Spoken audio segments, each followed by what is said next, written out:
sufrí una pérdida, o sea, mi hermano mayor falleció. Y yo te diría que ahí lo que me enseñó es a ver la vida desde otra perspectiva. Las personas muchas veces están buscando afuera lo que en realidad se encuentra adentro. ¿Dónde me tengo que enfocar? Recibir todo ese feedback que es un regalo. Al final la retroalimentación para mí es un regalo. Y yo me empecé a poner al inicio. Y no desde una perspectiva egocéntrica. Oye, yo no. Un día a nivel personal tienes un problema, eso impacta directamente en tu nivel profesional. Hola, persona favorita. Bienvenida a un nuevo episodio de Injodibles. Soy Nancy Martínez y cada semana entrevisto a personas que realmente han alcanzado la felicidad, que han creado una vida más saludable, plena y feliz, que aman lo que hacen, pero sobre todo, que son quienes quieren ser.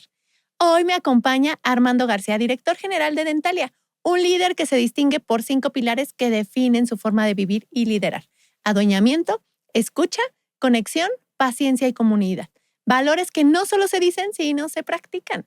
Tuvimos una conversación profundamente humana y honesta sobre los momentos que nos transforman desde adentro. Armando nos comparte cómo la muerte de su hermano cambió por completo su perspectiva de la vida y lo llevó a replantearse prioridades, decisiones y la manera de enfrentar la adversidad.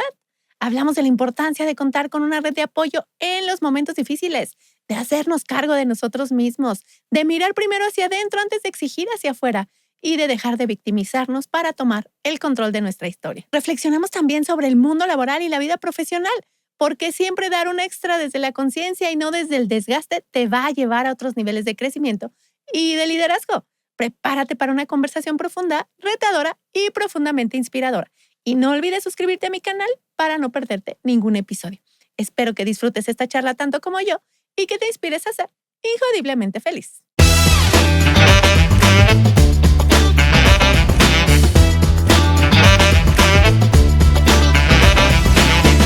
Mi querido Armando, bienvenido a Injodibles. ¿Cómo estás? Muy bien, Nan, muy contento de estar aquí contigo, muy agradecido con el espacio. Hasta que se me hizo, pero ya teníamos que tener esta entrevista y estoy muy feliz de que estés aquí. ¿Y qué te parece si comenzamos con nuestra pregunta de siempre en este arranque?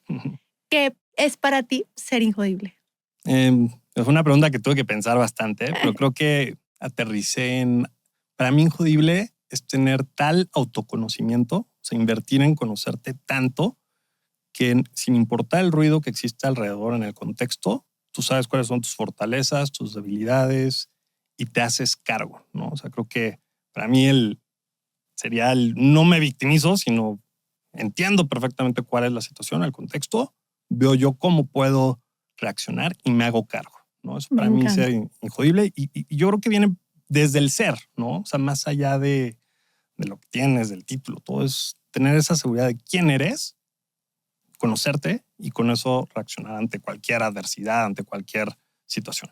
100%, porque lo acabas de definir muy bien, ¿eh? Se vuelve una de mis definiciones favoritas porque al final ser injodible no es que te vaya bien, que todo sea perfecto en tu vida, sino cómo reaccionas ante aquello que te sucede. Y para eso que acabas de decir, creo que es el pilar número 1. Si no te conoces, ¿cómo vas a saber por dónde, no, reaccionar? Me encanta. Y bueno, me imagino que en tu vida, querido Armando, has tenido situaciones difíciles que te han ayudado a descubrir que eres injodible.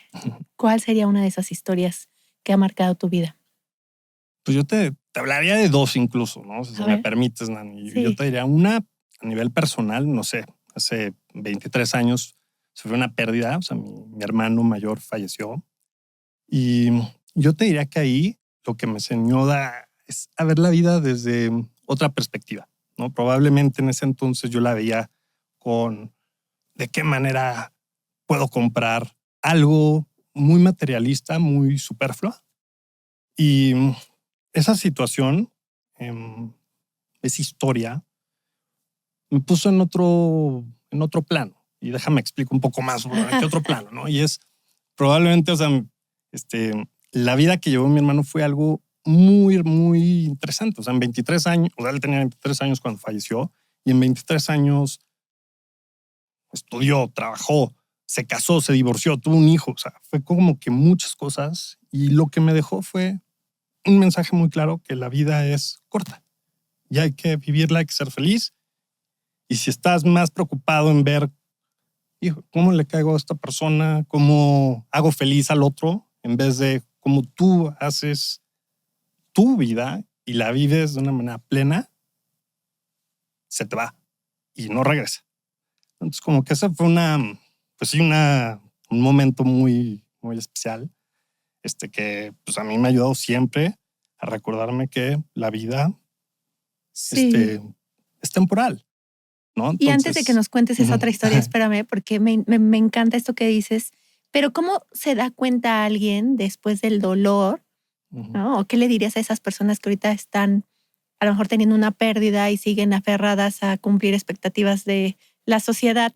¿Qué le dirías? ¿Qué te sirvió? ¿Qué herramientas utilizaste? Sí. O sea, yo creo que mucho, en una pérdida de ese tamaño en vez de que tú lo veas como una pérdida, es una ausencia con la que aprendes a vivir, ¿no? Entonces, yo en todos estos años pues, siempre lo he mantenido. En vez de olvidarte, no, ya me olvidé, no, es alguien que sigue ahí. Para mí fue en muchos momentos un gran ejemplo. Un ejemplo de cómo sonreía la vida, de vivir el momento, de hacerse cargo.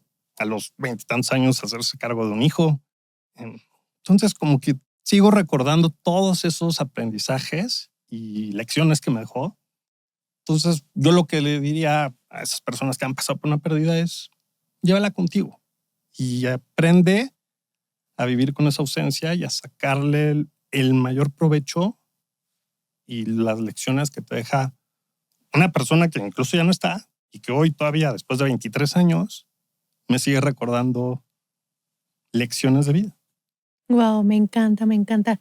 Y yo creo que eso que acabas de decir es bien interesante porque las personas muchas veces están buscando afuera lo que en realidad se encuentra adentro y Sí. termina la vida llevándote a otro Sí. mundo y no fuiste realmente feliz. Me gusta mucho.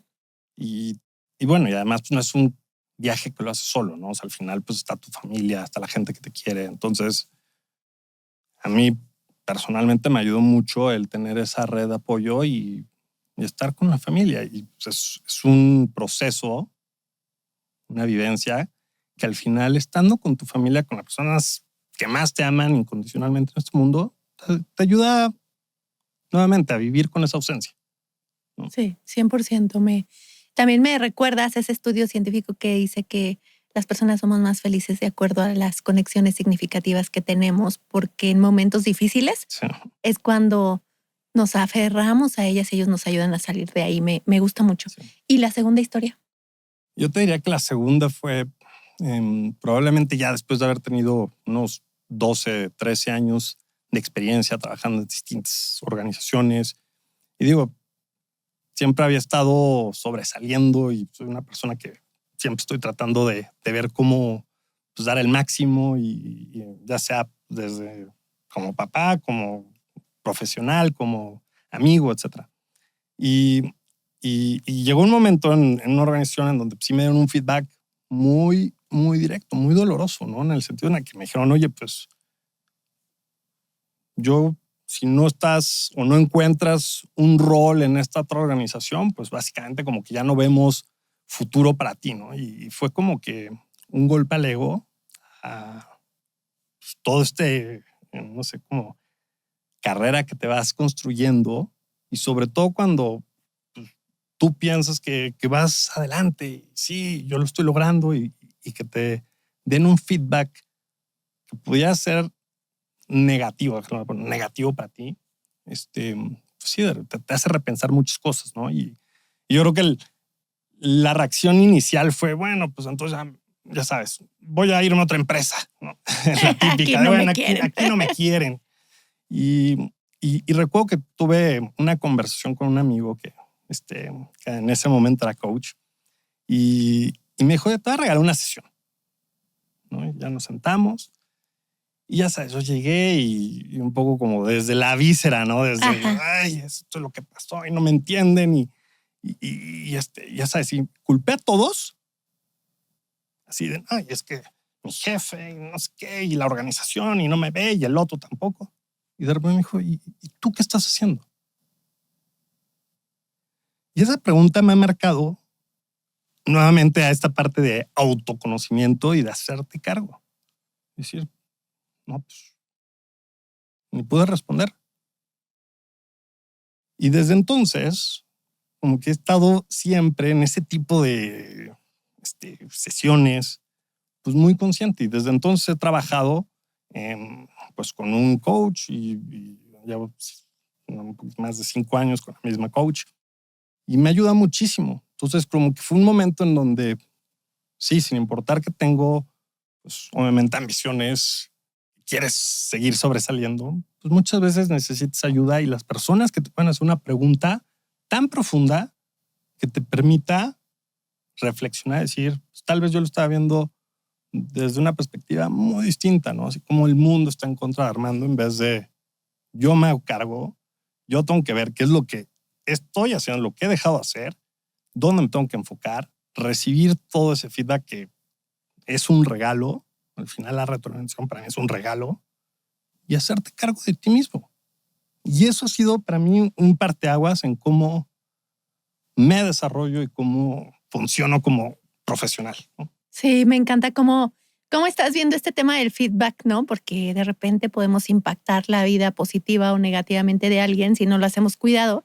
Y de eso quisiera hablar más adelante, porque creo que sí es un tema que quiero tocar contigo, pero ¿cómo ese momento cambió tu vida? O sea, sí quisiera que nos cuentes, porque al final vas hacia adelante, dices yo puedo, de repente el ego, que Claro. muchas de nuestras personas favoritas que nos ven de seguro están viviendo eso. Sí. Llega este golpe que te dan de feedback, sí vas con el coach, pero ¿cómo crees que eso cambió tu vida? O sea, desde ahí creo que empecé a ser mucho más consciente de, de mí como persona, ¿no? O sea, como que, y voy a tratar de ahondar un poquito más en la historia. O sea, yo creo que sí venía con esa buena carrera. Yo creo que la manera en la que me enfocaba era en servir a otros, ¿no? Y era, oye, tengo este entregable, ¿cómo va a ser para que ese entregable salga a tiempo? Y ya hacía todo lo que estaba en mis manos para que ese entregable saliera a tiempo. O mi equipo, bueno, pues sí, que mi equipo, ¿cómo hacía para que mi equipo estuviera muy bien? ¿No? Y por el otro lado, y bueno, con mi jefe, ¿cómo hago para que el jefe sea el que brille, ¿no? Y le va a dar todo, no solamente si me pide de A a B, no le va a dar de A a B, le va a dar hasta Z, ¿no?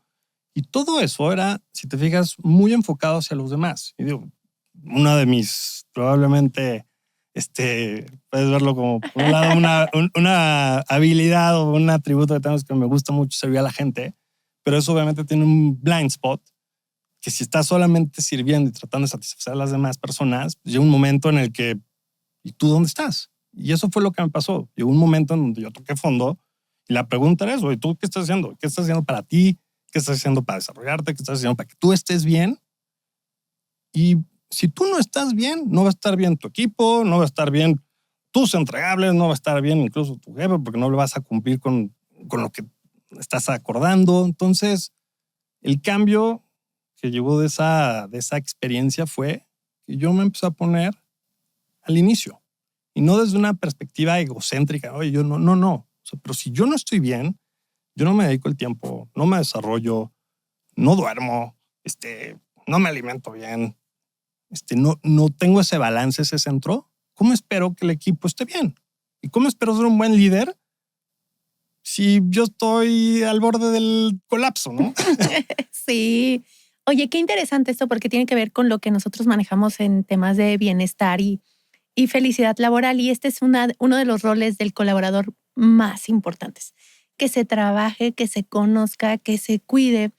Pero yo creo que ahorita en un mundo tan competitivo, Armando, la gente está haciendo lo que tú hacías, ¿no? O sea, enfocados en demostrar hacia afuera que somos los mejores o que mi carrera está pendiendo de un hilo y entonces por eso tengo que ser así de competitivo. Y creo que uno no está peleado con el otro, ¿no? O sea, de cuidarte.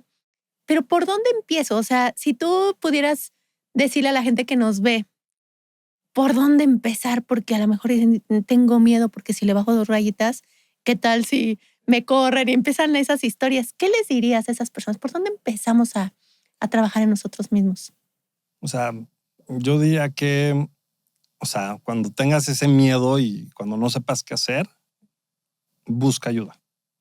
Y busca ayuda no es, oye, tienes que pagar un coach. No, o sea, puedes buscar ayuda con un amigo, con un mentor, con alguien que te conozca bien y empezar a ver, oye, estas son las problemáticas que tengo. Y alguien que te ayude a hacerte las preguntas correctas para que tú puedas responder dónde estás, ¿no? Desde cómo te estás sintiendo, desde cómo ese sentimiento conecta con tus objetivos, de si realmente estás poniendo las prioridades como deberías. Porque mucho parte de los objetivos profesionales, ¿no? Y dejan lo acotas en el trabajo. Pero muchos están conectados también con tus objetivos y con tu realidad personal. Y digo, yo por lo menos, yo no sé cómo, ¿cómo se dice? Dividir esos dos mundos, ¿no? O sea, si un día a nivel personal tienes un problema, eso impacta directamente en tu nivel profesional, en cómo estás tomando decisiones. Pero si no eres consciente de que eso impacta y tratas más bien de silenciarlo, decir, no, bueno, pues cuando llegas a la oficina, entonces pura chamba y solamente es la oficina y lo que pasó en la casa lo dejé en el coche. Eso al final yo creo que va en contra de tener ese autoconocimiento, esa conciencia de que está relacionada, soy la misma persona. Sí. No llego a la oficina, bueno, ahora soy el otro Armando. No, es la misma persona, ¿no? Pero yo creo que en la medida en la que tengas esa conciencia de cómo estos dos se entrelazan, es mucho más fácil el tenerlo. Y yo creo que esa conciencia, por lo menos yo, la he generado a través de esta ayuda y de tener a alguien que me haga las preguntas correctas y que yo pueda responderlas y empezar a generar esa conciencia desde la conversación. Y eso, pues obviamente ya lo convirtió en un hábito. Sí, me encanta porque siempre hablamos de autoconocimiento, ¿no? Y de repente puede haber alguien que nos vea y ¿por dónde empiezo? Pero me encanta esto que acabas de decir. Yo creo que el ser humano tiene una herramienta tan poderosa que yo siempre les digo en los entrenamientos, que son las preguntas. Y aprender a estar cerca de personas que te sacan las preguntas poderosas y te sacan de tu zona de confort, creo que es algo bueno. Y también de manera personal empezarnos a hacer estas preguntas que nos incomoden. Me gusta muchísimo. Ahora, Armando, estás súper joven, te lo decía antes de empezar. Has tenido una carrera, la verdad, que mucha gente quisiera tener. ¿Cómo empezó esa suerte que para muchos puede ser, ¿no? Pero sé que fue un trabajo duro de haber trabajado en Uber, en Google. Y bueno, cuéntanos más. A ver, ¿cómo le hiciste y qué recomendaciones nos das? Bueno, antes que nada, gracias. Muy, muy generoso tu descripción, Ann. Pero yo te diría que en estos años he estado trabajando más bien como en generar valor. O sea, si tú me preguntas, oye, ¿qué has hecho toda tu vida? O sea, ¿cuál ha sido el común denominador en toda tu carrera? Ha sido como que tratar de generar valor a partir de resolver problemas y de transformar, ¿no? O sea, como que esa es la manera en la que yo lo describo. O sea, si me pregunto ahorita a mi hija, oye, ¿qué has hecho? Ha sido eso, ¿no? Y deja parto desde, fui casi 7 años consultor de estrategia. Entonces, consultor es algo que para mí fue muy, muy, muy enriquecedor porque yo lo veía que aprendía muchísimo más de lo que incluso yo hubiera pensado, ¿no? Era como era seguir en la universidad trabajando en distintas industrias, distintas empresas, con distintos equipos, en distintas geografías y cada 12 semanas, o sea, cada 3, 4 meses era proyecto tras proyecto tras proyecto, ¿no? Entonces, te diría que desde ahí fue una muy buena plataforma para entender cómo funcionan las empresas, cómo funcionan los equipos, cómo funcionan las organizaciones y también desde el otro lado, pues el trabajo duro que le tienes que meter para entenderlo y para, o sea, agregar valor, ¿no? Porque pues, como consultor en ese entonces, pues te pagan para dar recomendaciones y pues tienes que tener la capacidad de entender un problema, de analizarlo, de conectar los puntos, sobre todo, pues tanto cuantitativos como cualitativos, y de tener tal claridad de darle una recomendación a un cliente para que la ejecute, ¿no? Entonces te diría que en mi caso eso fue uno de los puntos que me ayudó muchísimo a tener profundidad, estructura y orden de pensamiento, ¿no? Entonces para hacerlo en conclusión. En conclusión, toda esa parte puede ser una muy buena plataforma para alguien que quiera entender a profundidad cómo funcionan las organizaciones, entender a resolver problemas y tener una metodología para hacerlo, ¿no? Hoy ya hay muchísimas herramientas, frameworks y todo que te pueden ayudar, pero yo creo que la disciplina que te da de pensar estructuradamente se queda ahí. Y yo creo que tanto en las otras dos organizaciones que tuve la oportunidad de trabajar, pues fue la aplicación de eso, ¿no? Fue cómo te vas de la estrategia a la ejecución. Entonces, eso que en algún momento tú piensas y ya sabes, algún consultor te entrega un PowerPoint y te dice, mira, esto es lo que tienes que hacer, pero pues eso ya lo haces tú. Yo tenía la inquietud de realmente ponerme en el asiento de conductor y ejecutarlo, ¿no? Ya en algunos momentos sí me llegaron a dar el feedback, bueno, es muy fácil decirlo, pero hazlo.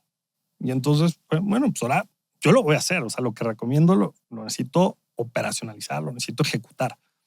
Y por eso también como que un cambio hacia no solamente pensar, sino ahora accionar y ejecutar.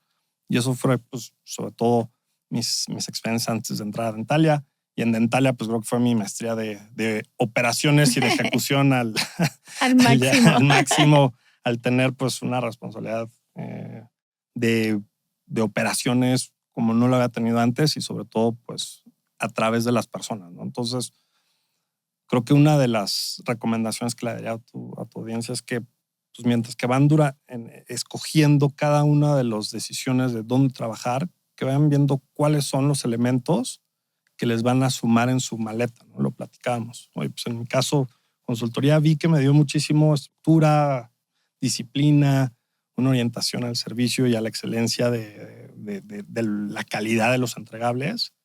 Y después, pues las otras me ayudaron a entender cómo eso se ejecuta, ¿no? Sí. Y cómo tienes que conectar con la gente que al final son los que, por lo menos en la empresa donde estoy actualmente, pues son gente sirviendo a gente. Y hasta ahora, pues va a seguir siendo en Dentalia, pues la manera en la que la gente está sirviendo, ¿no? Y si no tienes esa conexión de a dónde quiero ir, cuál es la estrategia y eso, cómo lo bajas a que se ejecute en cada una de las 60 clínicas que operamos directamente, pues es difícil, ¿no? Entonces, entender el cómo puedes conectar una idea y cómo la ejecutas, bueno, en mi caso ha sido como que el camino. Y me quiero quedar con esta palabra o estas palabras que dijiste, que es agregar valor. Wow, me gusta mucho porque creo que muchas veces los colaboradores dicen, me pagan 100 pesos para hacer esto y esto es lo que hago. Sí. Y cumplen con lo que tiene que ser si es que nos va bien y dejan de aportar valor, cuando en realidad algo que yo les digo es que una persona feliz en el trabajo aporta más de lo que se le pide y tarde o temprano va a recibir la recompensa. ¿Qué le dirías a esas personas que están dando o lo que les toca, ¿no? O un poquito menos y no dan ese valor? ¿Y qué beneficios tiene dar más valor? O sea, y creo que eso, no sé, en toda mi vida lo he visto. O sea, cuando empiezas a ver, y uno de las responsabilidades como líder es el escoger a tu equipo y desarrollar a tu equipo, obviamente, ¿no? Pero déjame voy a poner en la parte de escoger para responderte directamente.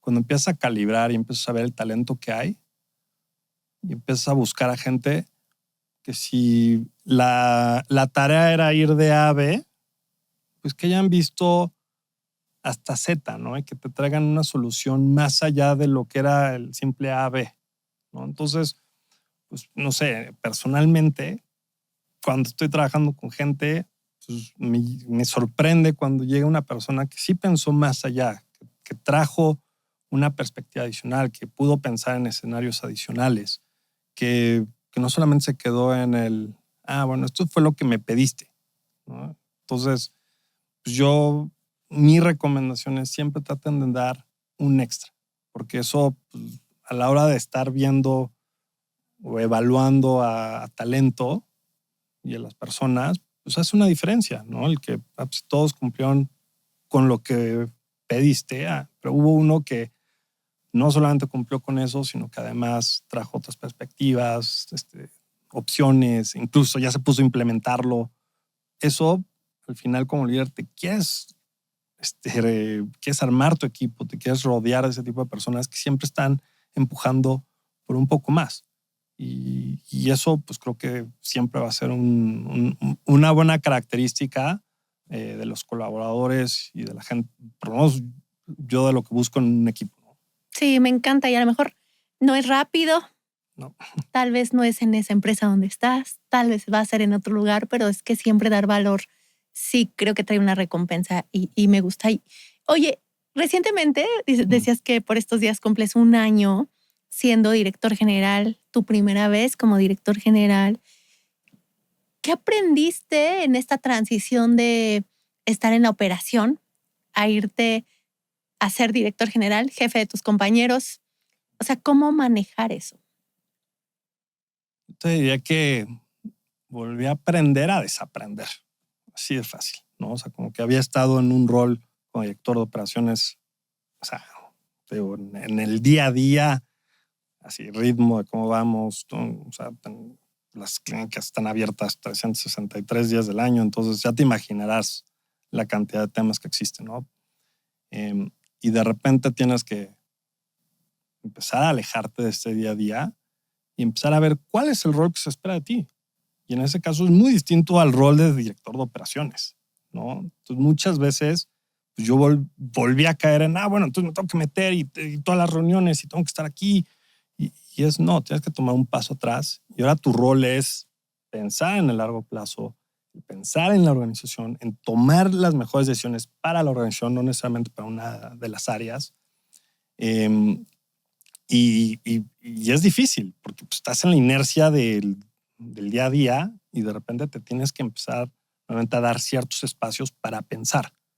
Que muchas veces hoy, con todo este ritmo que llevamos, es muy difícil hacerte los tiempos y es, oye, ¿cómo me bloqueo el tiempo para empezar a pensar? ¿No? Eso te diría que desde el punto de vista del rol y te diría que en el caso con el equipo, o sea, sí, todos los aprecio muchísimo, todo el equipo tienen compañeros y ahora pues me toca ser el líder, pues es también abrir un espacio en donde podamos conectar y empezar a hablar desde las expectativas, ¿no? Oye, pues esta es la expectativa que yo tengo, ¿cuál es tu expectativa de mí como líder?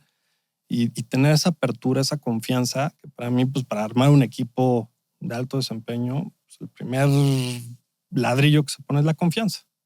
Entonces, pues eso fue como que algo que hemos trabajado y seguimos trabajando. Me gustaría decirte, no, es algo que he aprendido que se trabaja y se riega todos los días, ¿no? La confianza, y obviamente eso te permite conectar mejor con el equipo, el establecer la claridad hacia dónde vamos, el co-crearlo con el mismo equipo para que no sea, bueno, pues ahora que es la responsabilidad de líder, sí es la responsabilidad el establecer la estrategia, dar la dirección, pero a mí me gusta co-crearlo, ¿no? Me gusta que también el resto del equipo esté sumando en hacia dónde vamos. Y eso pues, normalmente es más tardado, es más doloroso porque pues, no todos tienen las mismas ideas, ¿no? Muchas veces hay ideas que se contraponen y entonces es cómo trabajas en una filosofía, en un way of working dentro del mismo equipo directivo que te permita tener, digamos, como ciertas normas o lineamientos para que nos permita avanzar y que no nos estanquemos, ¿no? Sí, Y eso creo que te ayuda para que también puedas ir avanzando. Pero, o sea, resumiendo, uno ha sido, pues, obviamente, el aprender a desaprender todo lo que yo venía operando. Y la otra es, pues, el equipo, cómo lo vuelves a conectar, porque cambia, o sea, se tiene que evolucionar el equipo porque pues también hay nuevos roles, ¿no? Sí, de acuerdo. ¿Y qué es aquello que para ti es un no negociable en tu equipo directivo? Yo te diría que hacerte cargo. O sea, ese es como que uno de los puntos que el adueñamiento para mí es como, o sea, si quieres así como que perderme desde el punto de vista es victimízate y es así como, uy, no, ya me perdiste. Me perdiste. Ay, a mí también me pasa eso. Y si es al revés de, oye, pues sí, tenemos este problema, pero lo estamos abordando así, yo pienso ser, es muy distinto, ¿no? Versus todo el contexto en contra mía y yo no puedo. Entonces, eso como que sería uno desde el liderazgo que no es. Yo creo que el otro, pero sí, bueno, o sea, creo que hay varios ahí como sí, valores, puedes decir el otro.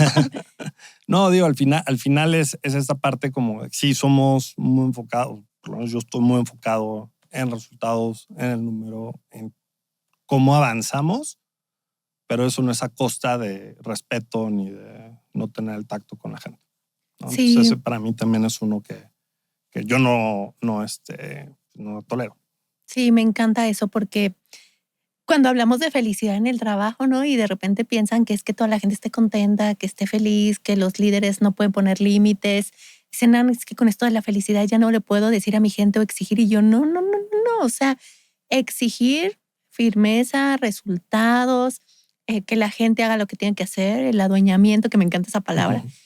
Eso, claro que hay que hacerlo. Hay que hacerlo con mucha humanidad, pero eso no significa que no exijamos a la gente. Entonces me gusta que hables de hay que exigir resultados siendo firmes y cercanos, ¿no? Que creo que está padre. Y ahora, como líder, o sea, en toda esta transición que has tenido en el tiempo, ¿cómo logras tener equilibrio, tener tiempo para tu esposa, para tus hijos, si lo logras o si no? También se vale aquí. Puedes pedir disculpas si lo necesitas. Me encantaría decirte que ya tengo la receta, pero no. O sea, creo que es un continuo y créeme que es parte desde lo que establezco al inicio del año, ¿no? O sea, puedes soñar ahí medio ñoño, pero sí, desde el inicio del año tengo una sesión en donde yo establezco mis objetivos, pues no solamente son muy claros los profesionales, pero también personales, ¿no? Y pues, a ver, yo este año, ¿qué quiero lograr para mí? ¿Qué quiero lograr con mi esposa, como pareja? ¿Y qué quiero lograr con mis hijas? Y como familia. Entonces tengo como que esas 4 categorías y establezco hoy este año, pues para mí, ¿qué quiero hacer? No, pues quiero lograr tantos kilómetros corriendo. Bueno, perfecto, pues ahí está, ¿no? Entonces, como que voy estableciendo mis objetivos. Con mi esposa, pues cumplimos 15 años de casados. Quiero hacer un viaje de aniversario, entonces lo establezco. Con mis hijas, pues quiero tener por lo menos cada 3 meses un día para ella, o individuales. Bueno, pues ya lo está. Entonces, ¿eso qué me ha permitido? Que desde el inicio del año pues ya tengo claridad de qué quiero lograr a nivel personal y bueno, y obviamente está a nivel profesional, ¿no? Los objetivos que tiene la compañía, todo, pero enfocando en la parte personal, eso me da muchísima claridad. Y hago mi check-in mes con mes y decir, híjole, pues no planeé nada de esto, o no hice esto. Y me permite nuevamente reflexionar y decir, oye, pues, ¿qué voy a hacer? Voy a hacerme cargo, porque esto no lo hice, no, sino porque yo no le hice el tiempo, porque no lo prioricé o porque no le dediqué el tiempo que debía. Entonces, pues para mí es un hack, es un sistema que me permite, uno, tener la claridad de los objetivos, pero sobre todo mantenerme accountable o así que responsable de que pues, eso fue lo que nadie me lo escribió, yo lo escribí y es lo que digo, obviamente hay muchos que son los viajes, todo lo hago con mi esposa, no es que yo le diga, mira, son los viajes, lo consensamos en familia, ¿no? Pero creo que eso ayuda a que tengan un norte. Y nuevamente, te regreso a la parte de que si eso no está bien a nivel personal, es muy difícil que luego tú eso no lo lleves a otro lado. Sí. ¿Sabías que estás dentro del 3% a nivel mundial que escribe sus objetivos personales y que tiene altas probabilidades de lograrlo? Eso es increíble y me parece que es algo que todo mundo deberíamos de hacer y practicar todo el tiempo. Así que personas favoritas, por favor, este hack me encantó porque sí creo que no escribimos, o sea, soñamos, ¿no? Algún día correré un maratón este año. Ay, bueno, ya no lo hice. Pues me voy al otro, no pasa nada. Y este adueñamiento, que me quiero llevar esta palabra, con tus propios objetivos personales es clave para que seas feliz. O sea, si empezamos a soñar y a lograr cosas, de verdad que vamos a tener mayor bienestar y mayor felicidad. Y vamos a ser más injodibles. Me gusta. ¿Y cómo logras gestionar el nivel de estrés, el nivel de ansiedad que me imagino debe de generarte un negocio tan exigente con unas metas tan agresivas? ¿Cómo gestionas eso? Sí.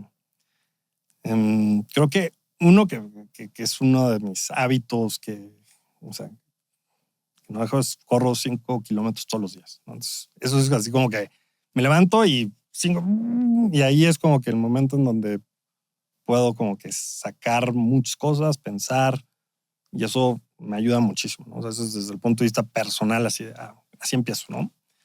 Y el otro es yo poniendo los límites, ¿no? Como que muchas veces, y personalmente antes decía, no, es que no respetan mi tiempo. Y nuevamente, no era, ellos no respetan mi tiempo. Entonces, ¿qué hago ahora? Pues yo pongo los bloques. Si tengo un bloque en la noche de 6:30, 7:30, 8, donde dice cena y dormir a las niñas. Y ese es un bloque que ahí está, ya está bloqueado y ese es mi tiempo. Digo, no te voy a decir que nunca lo he roto. Sí, si estoy viajando todo, o si de repente hay algo urgente que no puede esperar, pues hago una excepción. Pero si no, ahí está. Y ya sabe perfectamente bien, pues todos los que me conocen, que en ese momento no les voy a responder si no es algo crítico, ¿no? Porque para mí ese momento pues, es algo que me da muchísima felicidad, que es estar con mis hijas, ¿no? Entonces, regresando, ¿cómo le hago para manejar eso? Poniendo ese tipo de bloques y de momentos que después tal vez de un día agotador de reuniones, de decisiones difíciles, de conversaciones también intensas, a mí me regresa ese centro, esa hora y media de estar con mis personas favoritas, que es mi esposo y mis 2 hijas, ¿no? Me encanta porque creo que esta sesión está llena de hacks de Injodibles. Este es algo que yo le pido a todos los líderes, te lo juro. O sea, hay veces que ni la comida tienen agendada y entonces llega a la organización y ya les puso agenda, no tienen espacio para comer y, por ejemplo, los workaholic, no, que habemos muchos, pero sí el agendar este tipo de cosas son súper clave para que te desconectes y puedas regresar a ti. Entonces, ojalá que lo hagan y yo les agrego siempre que aparte le pongan verde a las que te generan valor en tu día, ¿no? Luego les digo amarillo a la que impacta, a rojo a la que es pérdida de tiempo ni para ti ni para el negocio y moradito a lo que es tuyo y te gusta sumar. Entonces me gusta mucho que lo menciones porque creo que poner límites empieza desde uno, ¿no? Y eso está súper bueno. Y ahora, ¿qué cosas en el trabajo te siguen drenando tu energía? ¿Qué cosas? O en la vida, también se vale. Sí. Te diría que, o sea, creo que algo que o sea, y es como que uno de los valores que yo más me enfoco cuando trabajo es como en el trabajo en equipo, ¿no? Entonces, si yo de repente identifico que hay alguien que no está trabajando en equipo, que no está condensando o que simplemente no está sumando, eso me drena muchísimo. O sea, es cuando es... Y nuevamente, o sea, es uno de los puntos que yo creo que me describiría, es que yo busco siempre la comunidad, de qué manera vemos generar un valor, pero en conjunto. Y cuando de repente veo que alguien puede ser muy bueno, pero se le olvida esa parte de, oye, pues somos un equipo y esto no se logra de manera individual, eso podrá ser como que uno de esos temas que me drenan, Que ¿no? todavía te drenan. Que todavía me drenan y digo, es parte de lo que me toca a mí poner el ejemplo como líder. Es decir, oye, si yo estuviera tomando todas las decisiones solo, pues también estaría dando un ejemplo de esos, ¿no? No le doy valor a la opinión de los demás o a construir, ¿no? Digo, obviamente hay muchas decisiones que tocan tomarlas, sobre todo en esta posición, pero creo que si además eso lo compaginas con escuchar y agarrar y decir, dame tu opinión, o sea, cuál es tu punto de vista, y empiezas a escuchar y luego tomas la decisión, es muy distinto. Esta es la decisión y si tenías algo que decir, algún punto de vista, y creo que eso pues, se tiene que volver parte de la cultura, ¿no? Y es parte de la cultura que pues, por lo menos yo como líder trato de instaurar en la organización. Me encanta. Y de toda la vida que has tenido hasta estos añitos que ya estás... Larga vida. Tu larga vida. ¿Qué cosa adicional has hecho que te ha ayudado a poder tener una vida plena, una vida más feliz y sobre todo tener un trabajo que veo que te encanta? O sea, creo que mucho ha sido de conectar y de estar cercano a la comunidad. O sea, y te voy a dar el ejemplo, ¿no? Pero creo que hoy, o sea, donde estoy es resultado también de la comunidad. Una de las universidades donde estudié, pues normalmente organizan eventos. He estado muy cercano ahí, he estado muy cercana a uno de las personas que me recomendó para el rol. Entonces, te diría que el darse ese tiempo para regar y mantener las relaciones y seguir conectando con la gente con la que, sí, o sea, ves un valor de tener cerca en tu vida, ¿no? Y creo que eso, cuando volteo hacia atrás, pues ha sido, o sea, un diferenciador de hoy donde estoy, pues mucho tuvo que ver con pues, no solamente la relación, sino porque esa cercanía permitió que vean, pues, cuál es la trayectoria, cómo, o sea, cuál es mi ética profesional, cuál es los logros que he tenido y también que te conozcan como persona, porque pues, todo eso lo puedes ver muy bien desde, ya sí. sabes, en el periódico, lo que sea, pero al final la conexión de persona, oye, esta persona realmente cómo es, solamente lo logras conectando, acercándote, platicando, abriéndote, teniendo esa confianza. Y para mí eso ha sido muy importante. O sea, creo que hay un común denominador de los lugares donde he estado que ha sido a través de haber generado esa conexión, esa confianza con las personas. Mira, eso está bueno. O sea, las oportunidades que puedes generar estando presente, siendo visto, ¿no? Que creo que eso es de las cosas más importantes del networking, digámoslo así. Y oye, vamos a una sección divertida. ¿Estás de acuerdo? Venga. Tienes que contestar lo primero que venga a Lo tu primero, mente. ok, venga. A ver, ¿cuál es tu hábito favorito? Ay, es la noche de películas, los viernes por la noche con mis hijas. Ese es mi hábito favorito. ¿Y el hábito que no has trabajado tanto y que tienes que mejorar? Te diría que lo he trabajado mucho, pero lo tengo que mejorar todavía más, pero es el dormir lo suficiente y dormir bien. Ay, sí, ese también mío. Oye, ¿qué querías ser de niño? Piloto, aviador. Mi papá es piloto, entonces... Ay, ¿qué le dirías a ese niño chiquito que ahora es director general? Está piloteando una empresa.